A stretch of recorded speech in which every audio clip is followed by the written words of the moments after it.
आज से कई साल पहले इस धरती पे ऐसे लोगों ने कदम रखा है जो इतने साल बाद आज भी हमारे बीच में मौजूद है।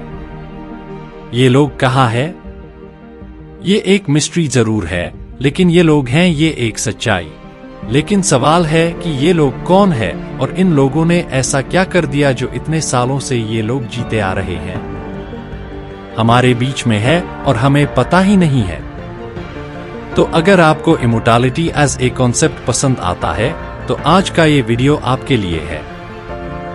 बिकॉज इस वीडियो में हम बात करेंगे ऐसे लोगों के बारे में जिन्होंने लिटरली भगवान से वरदान पाया है, अमर होने का, चिरंजीवी होने का।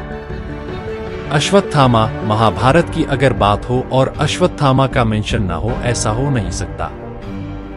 गुरु द्रोण के बेटे अश्वत्थामा एक चिरंजीवी, एक इमोर्टल होने के साथ साथ ही was also one of the अवतार ऑफ 11 रुद्रास।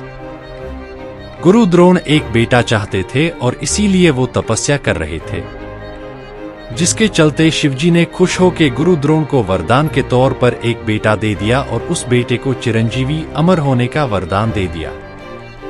और सिर्फ इतना ही नहीं, इस बच्चे के माथे पे एक ऐसा मणि था जिसे पहनने वाले को इंसानों से नीचे के किसी भी जीवित प्राणी से कोई डर नहीं रहता और वह हथियारों, भूख और बीमारियों से भी सुरक्षित रहता है।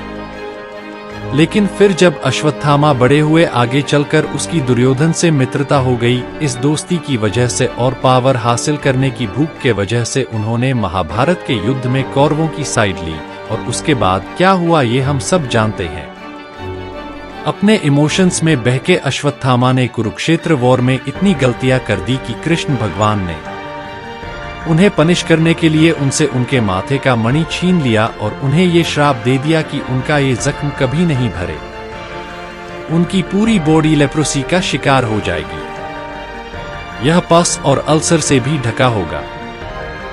कृष्ण भगवान ने यह भी कहा कि अश्वत्थामा अपनी पूरी जिंदगी एक रोगी बन के जिएंगे और कोई उनके मदद के लिए नहीं आएंगे, कोई उन्हें फूड या शेल्टर तक प्रोवाइड नहीं करेगा।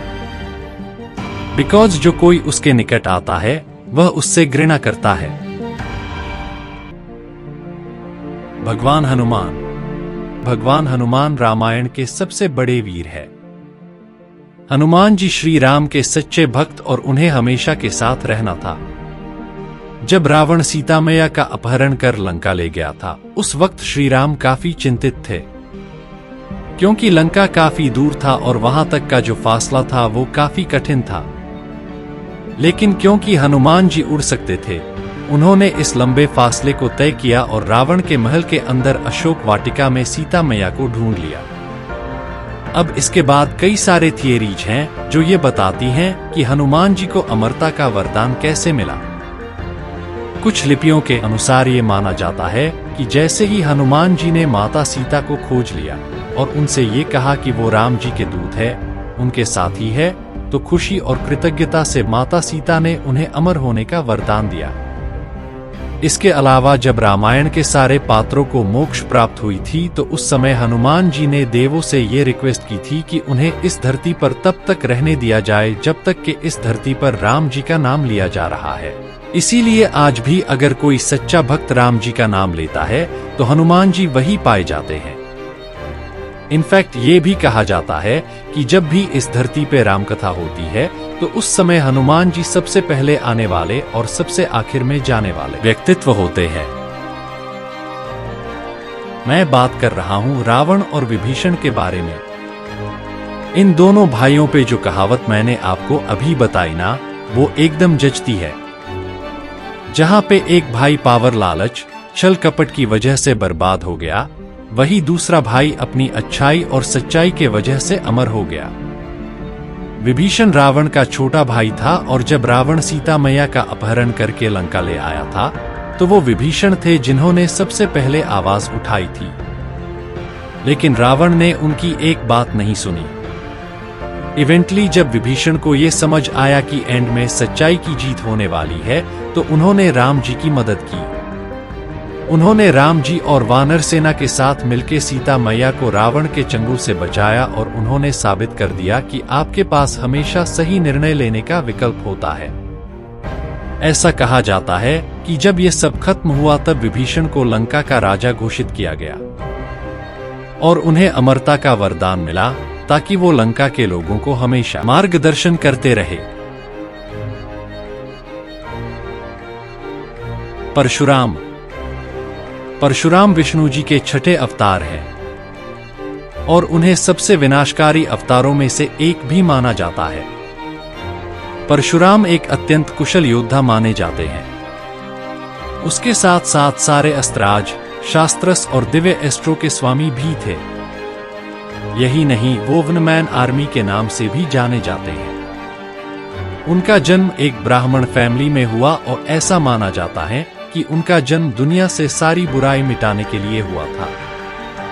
लेकिन ऐसा माना जाता है कि परशुराम अमर हैं और आज भी हमारे धरती पे मौजूद हैं, क्योंकि कल्कि पुराण के अनुसार जब कलयुग का अंत होने वाला होगा, विष्णु जी अपने आखिरी अवतार में कल्कि के अवतार में प्रकट होंगे और उस समय परशुराम एक मार्शल गुरु के रूप में फिर से उभरेंगे और एक मार्शल गुरु के रूप में वह कल्कि अवतार को अस्त्र, शास्त्र और दिव्य हथियारों का उपयोग करने का मार्गदर्शन देंगे, जिसके चलते दुनिया की सारी बुराई खत्म हो जाएगी। कृपाचार्य महाभारत के सबसे महत्वपूर्ण पात्र में से एक है और क्यों ना हो, उन्होंने महाभारत के युवा राजकुमारों को युद्ध, फेयर और उससे संबंधित तकनीकी सिखाई थी।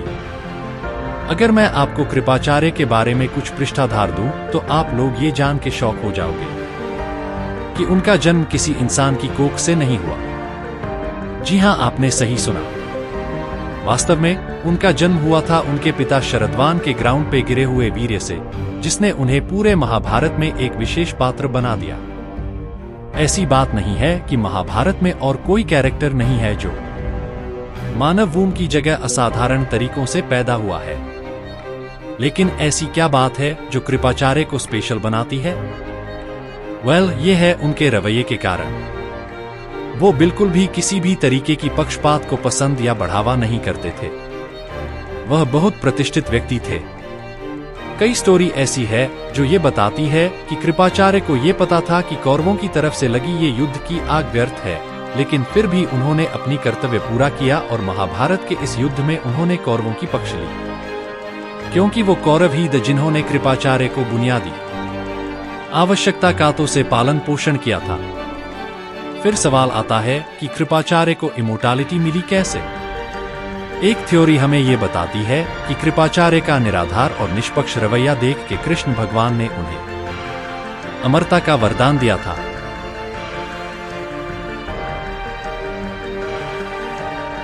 महाबली, जो बलि के नाम से जाने जाते हैं, एक असुरा किंग है और हिंदुइज्म में पाए जाने वाले 3 वर्ल्ड्स दैट इज त्रिलोका, उसके राजा भी है।